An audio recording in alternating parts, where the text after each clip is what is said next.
बहुत समय पहले की बात है। सोनापुर नाम का एक सुंदर और शांत गांव हुआ करता था। चारों ओर सुनहरे खेत, मिट्टी के घर और सीधे सादे लोग उस गांव की रौनक थे। उसी गांव में एक लकड़हारा रहता था जिसका नाम रतन था। रतन बेहद ईमानदार, मेहनती और संतोषी स्वभाव का व्यक्ति था। उसके पास धन दौलत तो अधिक नहीं थी, लेकिन वह अपने स्वाभिमान और शांति से खुश रहता था। रतन का मानना था कि पसीने की कमाई से जो सूखी रोटी मिलती है, वह बेईमानी के पकवानों से कहीं बेहतर है। रतन की झोपड़ी गांव के बाहरी हिस्से में थी, जहां से नीलगिरी की पहाड़ियां साफ दिखाई देती थीं। रतन के परिवार में उसकी पत्नी माया और उसके दो छोटे बच्चे आर्यन और चुटकी थे। माया एक समझदार और धैर्यवान महिला थी, जो कम साधनों में भी घर को स्वर्ग बनाकर रखती थी। लेकिन पिछले कुछ समय से महंगाई और बच्चों की पढ़ाई के खर्च ने रतन की कमर तोड़ दी थी। रतन रोज पास के नीलगिरी के घने जंगलों में जाकर लकड़ियां काटता और उन्हें गांव के रसूखदार लकड़ी व्यापारी लाला धनीराम को देता था। बदले में लाला उसे थोड़े बहुत पैसे देता, जिससे रतन की गृहस्थी का पहिया मुश्किल से घूम रहा था। एक सुबह जब सूरज की पहली किरण ने सोनापुर के खेतों को छुआ, रतन अपनी पुरानी कुल्हाड़ी पर पत्थर से धार लगा रहा था। आर्यन और चुटकी पास ही जमीन पर बैठकर मिट्टी के खिलौनों से खेल रहे थे। उनके चेहरों पर मासूमियत थी, लेकिन उनके कपड़े पुराने और जगह जगह से फटे हुए थे। माया रसोई से बाहर आई। उसकी आंखों में एक अजीब सी बेचैनी थी। उसने रतन के पास जाकर धीरे से कहा, अजी सुनिए, आज स्कूल के हेडमास्टर जी का आदमी आया था। वह कह रहा था कि अगर आज आर्यन और छुटकी की पिछले 3 महीनों की फीस जमा नहीं हुई तो कल से उन्हें स्कूल में बैठने नहीं दिया जाएगा। परीक्षाएं भी सिर पर हैं। रतन का हाथ रुक गया। उसने गहरी सांस ली और आसमान की ओर देखा। माया, मैं जानता हूँ आज पगार का दिन है। मैंने इस महीने बहुत मेहनत की है और काफी चंदन की सूखी लकड़ियां भी इकट्ठा की हैं।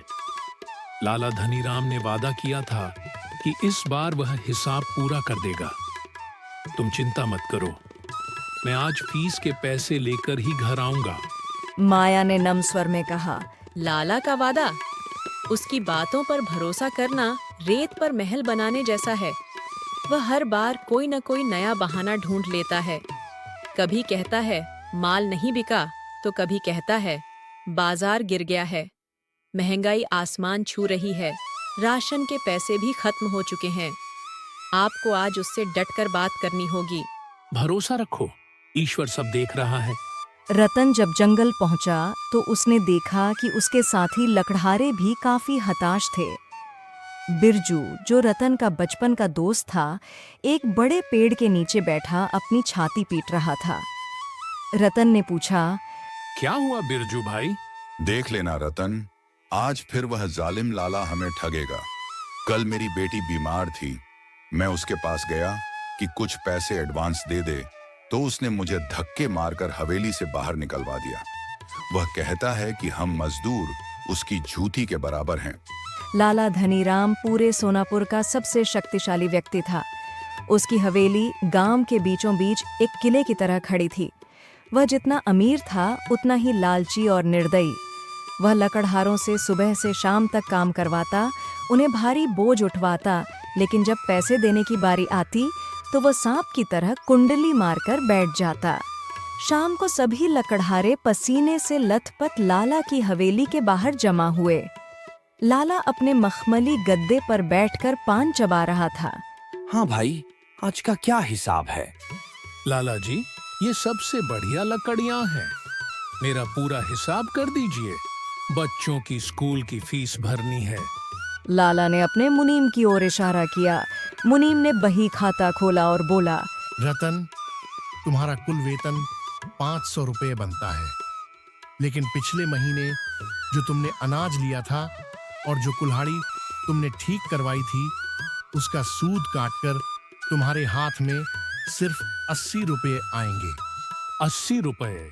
लाला जी, इतने में तो एक बच्चे की फीस भी नहीं भरी जाएगी। आपने तो कहा था कि इस महीने बोनस भी देंगे। बोनस अमीरों के लिए होता है, भिखारियों के लिए नहीं।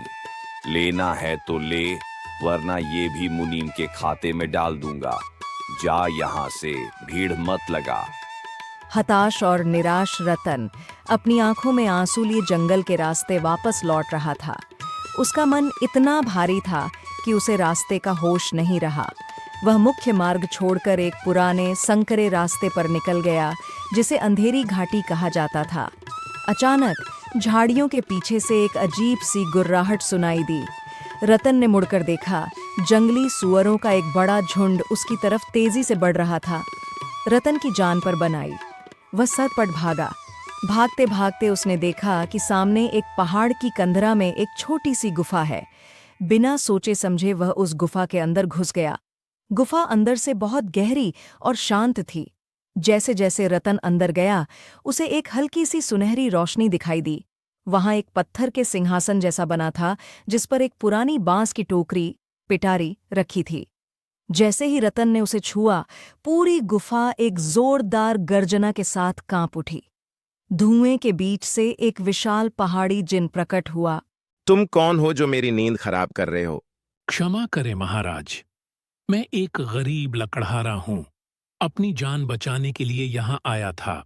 रतन, तुम्हारी ईमानदारी की महक इस गुफा तक आती है। मैंने देखा है कि कैसे तुमने उस लाला के जुल्म सहे और फिर भी कभी गलत रास्ता नहीं चुना। यह अक्षय टोकरी अब तुम्हारी है। इसमें जो भी वस्तु डालोगे वह कई गुना होकर बाहर आएगी। लेकिन याद रहे, जिस दिन तुमने इसका उपयोग किसी को दुख पहुंचाने के लिए किया, यह पत्थर बन जाएगी। रतन टोकरी लेकर घर पहुंचा। जब उसने और माया ने इसमें एक सोने का सिक्का डाला तो टोकरी सिक्कों से भर गई। रतन की बरसों की गरीबी और लाचारी एक पल में दूर हो गई। उसने सबसे पहले स्कूल जाकर आर्यन और चुटकी की पूरे साल की फीस भरी और उन्हें नए कपड़ों व किताबों से खुश कर दिया। रतन भूला नहीं कि उसके साथी लकड़हारे भी उसी की तरह लाला के जुल्म सह रहे थे। उसने पूरे गांव के लिए एक विशाल दावत का आयोजन किया और अपनी जादुई टोकरी की मदद से सभी गरीब लकड़हारों का कर्ज चुकाकर उनकी नई जिंदगी शुरू करवाई। सोनापुर का वह छोटा सा घर अब खुशियों और समृद्धि का केंद्र बन चुका था, जहां ईमानदारी की जीत हुई थी।